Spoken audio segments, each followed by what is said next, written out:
Hi everyone, मैं हूँ पूजा और आप आ गए हैं पूजा की देसी रसोई में। तो फ्रेंड्स, आज मैं फिर से आपके लिए बहुत ही अच्छी एक डिश लेकर आई हूँ। वेज रोल लेकर आई हूँ। बहुत ही स्पेशल रेसिपी है, बहुत ही डिफरेंट रेसिपी है और इजी टू क्विक है, बहुत टेस्टी है। आप इसको जरूर बनाइए। बहुत ही हेल्दी वर्जन है और आप जब भी इसको बनाकर खाएंगे तो आपको बहुत बहुत पसंद आएगी। आप कभी भी डिनर के टाइम अगर आपका रोटी खाने का मन नहीं है तो आप इसको बनाकर खा सकते हैं, आपको बहुत ज़्यादा पसंद आएगी। तो इसको आप जरूर देखिए, वीडियो को बिल्कुल भी स्किप मत कीजिए, एंड तक देखिए। तो आगे बढ़ने से पहले मेरी एक रिक्वेस्ट है, अगर आपको ये रेसिपी पसंद आती है तो लाइक कीजिए, चैनल को सब्सक्राइब कीजिए। अगर आप नए हैं तो पास वाले बेल आइकन को भी क्लिक कर दीजिए ताकि मेरी वीडियोस की सारी नोटिफिकेशन आपको मिलती रहे। तो चलिए फिर चलते हैं रेसिपी की तरफ।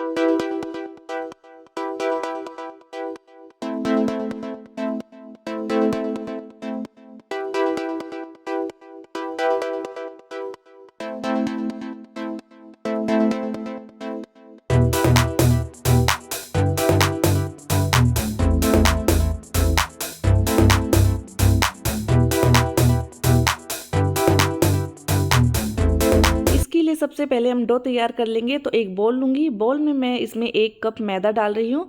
आप चाहें यहाँ पर तो आटे का भी यूज़ कर सकते हैं या हाफ मैदा हाफ आटा भी ले सकते हैं। तो ये 1/4 टीस्पून में नमक डाला है और 1 टीस्पून मैंने इसमें ऑयल डाला है। तो ऑयल से ये बहुत ही सॉफ्ट हो जाएगी, तो बहुत ज़्यादा ऑयल आपको इसके अंदर नहीं डालना है वरना ये खस्ता बन जाएगी। इस चीज़ का आप ध्यान रखिए। अच्छे से मिक्स करके हम इसका एक सॉफ्ट डो लगा लेंगे। तो ध्यान रखिए, डो एकदम हार्ड नहीं होना चाहिए वरना ये रोल होने में दिक्कत करेगा। तो एकदम सॉफ्ट आपको डो तैयार कर देना है।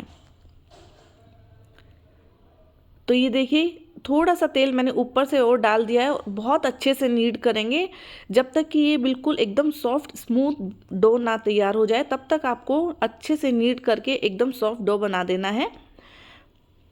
तो लीजिए, अब हमारा एकदम सॉफ्ट डो तैयार हो गया है। इसको ढककर रख देंगे हम रेस्ट के लिए 10 मिनट के लिए। तब तक हम इसकी फिलिंग की तैयारी कर लेते हैं।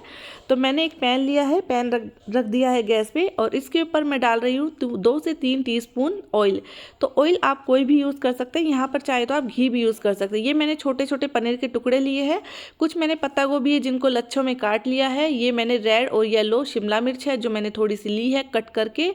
थोड़ी सी एक बड़ा प्याज मैंने लच्छों में काट के रखा हुआ है और ये थोड़ा सा मैंने 4 से 5 कली लहसुन की और एक हरी मिर्च बारीक काट के रखी हुई है। तो अब हम तेल गर्म होने के बाद सबसे पहले हम हरी मिर्च और लहसुन डालेंगे। तो यहाँ पर आप चाहें तो लहसुन को अवॉइड कर सकते हैं, लेकिन जो लहसुन खाते हैं वो ज़रूर डालें, इससे इसका फ्लेवर बहुत ही अच्छा आ जाता है। ये जो रोल बनते हैं बहुत ही टेस्टी बन जाते हैं। तो लहसुन और हरी मिर्च को आपको बहुत ज़्यादा नहीं पकाना है, थोड़ा सा जब तक ये कच्चापन इसका दूर हो जाए तब तक आपको इसको पकाना है। उसके बाद मैं इसके अंदर प्याज डाल रही हूँ। तो प्याज को भी आपको पिंक होने तक पकाना है, बहुत ही ब्राउन या गोल्डन कलर नहीं लाना है। इस चीज़ का आप बिल्कुल ध्यान रखिए। तो 3 से 4 मिनट लगेगी प्याज को पकाते हुए भी, और जब तक ये पिंक हो जाएगी, ट्रांसपेरेंट हो जाएगी, तब तक हमको इसको पकाना है। तो फ्रेंड्स, बहुत ही हेल्दी होता है, बहुत ही टेस्टी होता है। आप इसको बहुत ही हेल्दी बना सकते हैं। आप जो रोटी वाला डो होता है वैसा डो लगा के आप इसको रोल बना सकते हैं। सेम फीलिंग आप बना लीजिए और तब जब भी आप रोटी बनाएं और रोटी में ये फिल करके बना के खा सकते हैं। बहुत ही टेस्टी बनता है और बच्चों को तो बहुत बहुत पसंद आएगा, बड़ों को तो आएगा ही, और साथ में फीलिंग भी है। अगर आप कहीं जा रहे हैं तो रास्ते में रोल बनाकर ले जाएं तो आप रास्ते में भी इसको खा सकते हैं। तो रास्ते में भी सफ़र में बहुत टेस्टी लगता है। अब मैं इसके अंदर पत्ता गोभी डाल रही हूँ। तो पत्ता गोभी को मैंने ऐसे डाल दिया था, कट कर लिया था बारीक बारीक, और साथ ही साथ शिमला मिर्च भी मैंने इसके अंदर ऐड कर दी है। तो इन सबको हमें पकाना है 2 से 3 मिनट तक, जब तक कि पत्ता गोभी सॉफ्ट ना हो जाए। तो आपको इन सबको बहुत ज़्यादा ओवर कुक नहीं करना है, इस चीज़ का आप ध्यान रखेंगे। एकदम क्रिस्प भी होना चाहिए और पक भी जाना चाहिए, बस उस स्टेज तक हमें इसको पकाना है। तो बनाना बहुत इजी है और बहुत ही टेस्टी बनता है, इसको आप ज़रूर ट्राई करिए। साथ ही अब मैं डाल रही हूँ नमक टेस्ट के अकॉर्डिंग। नमक डालने के बाद वापस इसको चला देंगे और बहुत ही बेसिक मसाले जाते हैं इसके अंदर, बहुत ज़्यादा कुछ नहीं जाता है कि आपको बाहर से कुछ लाना पड़े। आप अगर आपके पास गाजर है तो गाजर को भी जूलियंस में कट करके इसके अंदर ऐड कर सकते हैं। कोई भी सब्जी अगर आप पसंद करते हैं तो वो इसके अंदर ऐड कर सकते हैं, ब्रोकली भी ऐड कर सकते हैं। 1/2 टीस्पून मैं इसमें हल्दी पाउडर डाल रही हूँ और 1/2 टीस्पून ही मैं इसमें रेड मिर्च पाउडर डाल रही हूँ। अगर आप तीखा कम खाते हैं तो आप मिर्च पाउडर कम डालें। तो सब्जी आप देख सकते हैं क्रंची भी है लेकिन पक भी गई है, कच्चापन निकल गया है सब्जियों का इसके अंदर। तो बस हमें इसी स्टेज तक पकाना है और चलाते रहना है और गैस मेरी लो टू मीडियम फ्लेम पे है। अब मैं इसमें डाल रही हूँ पनीर के टुकड़े। तो पनीर मैंने बहुत ही बारीक कट करे हैं। अगर आपको बड़े पनीर पसंद है तो आप बड़े पीस में कट करके इसके अंदर डाल सकते हैं। तो पनीर को ध्यान रखिए आपको लास्ट में ही डालना है, वरना पनीर जब कुक हो जाता है तो बहुत ही ख़राब हो जाता है उसका टेक्स्चर। ये मैंने 1 टीस्पून इसमें रेड चिली सॉस डाला है। अगर आप तीखा नहीं खाते हैं तो इसको अवॉइड कर सकते हैं। साथ ही मैंने 2 टेबलस्पून मैं इसके अंदर टोमेटो केचप डाल रही हूँ। इसमें टेंगी फ्लेवर लाने के लिए बहुत ही टेस्टी इसका फ्लेवर आ जाता है टोमेटो केचप का। तो ये आप ज़रूर डालें, टोमेटो केचप मस्ट है इसके अंदर डालना। इसकी फीलिंग बहुत ही टेस्टी हो जाती है इससे। तो बस ये हम मिक्स करके अब इसको हम बंद कर देंगे गैस को। तो ये फिलिंग हमारी तैयार हो गई है और अब हम इसको थोड़ा सा ठंडा करने के लिए रख देंगे। बहुत अच्छे से मिक्स कर देना है।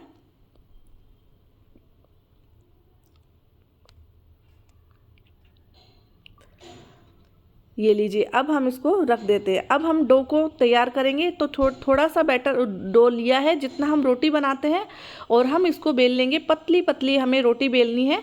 तो जो मैंने 1 कप मैंने जो मैदा लिया था उसमें 3 रोटी बन गई थी। तो आपको जो नॉर्मल रोटी बनाते हैं उससे थोड़ी बड़ी और थोड़ी पतली रोटी आपको बेलनी है। इस चीज़ का ध्यान रखिए क्योंकि हम इसको तवे पर कच्ची पक्की सेकेंगे। अगर आप मोटी रोटी बनाएंगे तो वो अंदर से कच्ची रह जाएगी, तो खाने में बिल्कुल भी टेस्टी नहीं लगेगी। तो इस चीज़ का ध्यान रखिए। रोल हमेशा पतले ही बनते हैं। तो लीजिए, ये 1 रोटी मैंने तैयार कर ली है। तो इसी तरीके से मैंने ये तीनों रोटी तैयार कर ली है। अब दूसरी साइड मैंने तवा गरम कर लिया है और गरम तवे पर, एकदम गरम तवे पर आपको ये रोटी रखनी है। तो तुरंत की तुरंत आप देखेंगे कि ये नीचे से फूलने लग जाती है। मैंने इसको पलट दिया है, आप देख सकते हैं। अब थोड़ा सा हम इसको प्रेस कर करके दोनों साइड से हल्का हल्का सेक लेंगे। बहुत ज़्यादा नहीं सेकना है वरना ये क्रिस्प हो जाएगा तो रोल नहीं होगा। इस चीज़ का आप ध्यान रखें। बहुत ही हल्का हल्का सेकना है और फिर इसको तुरंत निकाल देना है। ये देखिए, तो ये हमारी रोटी एकदम तैयार हो गई है। इसको हम निकाल लेंगे। मैं आपको दिखाऊंगी कि किस स्टेज तक आपको इसको सेकना है। ये देखिए, ये परफेक्ट एकदम कुक हो गई है। इसी तरीके से मैं दूसरी और तीसरी रोटी भी सेक लूँगी। तो आपको इस चीज़ का ध्यान रखिए, बिल्कुल तेज़ फ्लेम पे बनाना है, आपको लो फ्लेम नहीं करनी है वरना ये क्रिस्प हो जाएगी। एकदम सॉफ्ट होनी चाहिए रोटी, तो इसीलिए आपको तेज़ फ्लेम पर और फटाफट इसको कुक करके इसको निकाल देना है। जिस तरीके से अपन थेपले बनाते हैं ना, फटाफट फटाफट सेक के निकाल देना, बस उसी मेथड से आपको ये रोटियाँ निकालनी है। ये देखिए, तो ये हमारी कुक हो गई है। बस इसी तरीके से मैं इसकी तीसरी रोटी भी निकाल लूँगी। ये लीजिए, तीनों रोटी हमारी एकदम तैयार हो गई है। अब हम करेंगे इसकी फिलिंग। तो 1 रोटी मैंने रख दी है और इस पे 1 चम्मच मैं इसमें मेयोनीज़ लगाऊंगी। तो मेयोनीज़ से इसका फ्लेवर बहुत ही अच्छा आता है। और उसके बाद मैं 1 चम्मच इसमें टोमेटो केचप लगाऊंगी। तो यहाँ पे अगर आपको ग्रीन चटनी पसंद है तो आप टोमेटो केचप की जगह ग्रीन चटनी भी यूज़ कर सकते हैं। लेकिन अगर आप बच्चों के लिए बना रहे हैं तो आप टोमेटो केचप ही लगाएं, इससे बहुत ही टेस्टी फ्लेवर आता है। ये यहाँ पर मेरे पास पेरी पेरी का पाउडर है जो इसके अंदर मैं ऐड कर रही हूँ। अगर आपके पास है तो आप ज़रूर डालें, इससे इसका फ्लेवर बहुत ही अच्छा आता है और बच्चों को तो इसका फ्लेवर बहुत ही पसंद आता है। और उसके बाद हमने जो फिलिंग बनाई थी वो फिलिंग हम बीच में इस तरीके से रखेंगे ताकि हम दोनों साइड से इसको रोल कर दें। ये लीजिए, और अब मेरे पास कुछ प्याज के लच्छे हैं जो मैं इसके ऊपर स्प्रिंकल कर दूंगी। तो क्या होगा कि जब आप बाइट करेंगे तो जो प्याज है उसका फ्लेवर आएगा, कच्चे प्याज का, जो खाने में बहुत बहुत टेस्टी लगता है। तो बस थोड़ा सा ही आपको प्याज डालना है, बहुत ज़्यादा नहीं डालना है वरना बहुत तीखा लगेगा खाने में। और इस तरीके से आपको इसको रोल कर देना है।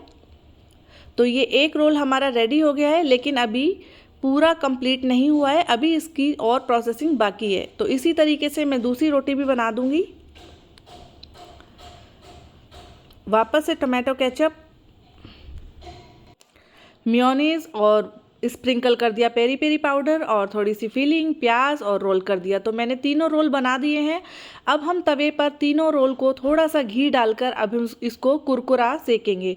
देखिए मैं किस तरीके से बना रही हूँ। तीनों रोल मैं इस तवे पर रख दूँगी और रोल के ऊपर भी आप थोड़ा सा ऑयल या घी ज़रूर लगाएं ताकि ये दोनों तरफ से एकदम क्रिस्प हो जाए। तो ये जब तक क्रिस्प नहीं होते जब तक ये रोल बिल्कुल अच्छे नहीं लगते हैं। अगर आप गरम गरम खा रहे हैं तो इनको क्रिस्प करके ही खाएं, और अगर आप सफ़र में लेके जा रहे हैं तो इनको क्रिस्प बिल्कुल ना करें, वरना ये बहुत ज़्यादा टाइट हो जाएंगे, खाने में नहीं आएंगे।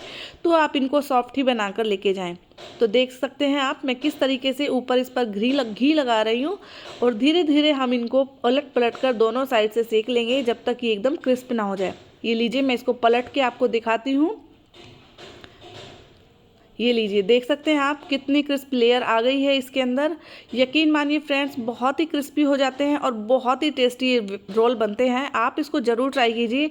अगर आपको पसंद आती है रोल तो प्लीज़ मुझे कमेंट कीजिए, रेसिपी को लाइक कीजिए, चैनल को सब्सक्राइब कीजिए अगर आप नए हैं तो, और पास वाले बेल आइकन को भी ज़रूर क्लिक कर दीजिए ताकि मेरी सारी वीडियोस की नोटिफिकेशन आपको मिलती रहे। तो ये देखिए दोनों साइड से हमारे रोल्स एकदम क्रिस्पी हो गए हैं और तैयार है हमारे वेज रोल।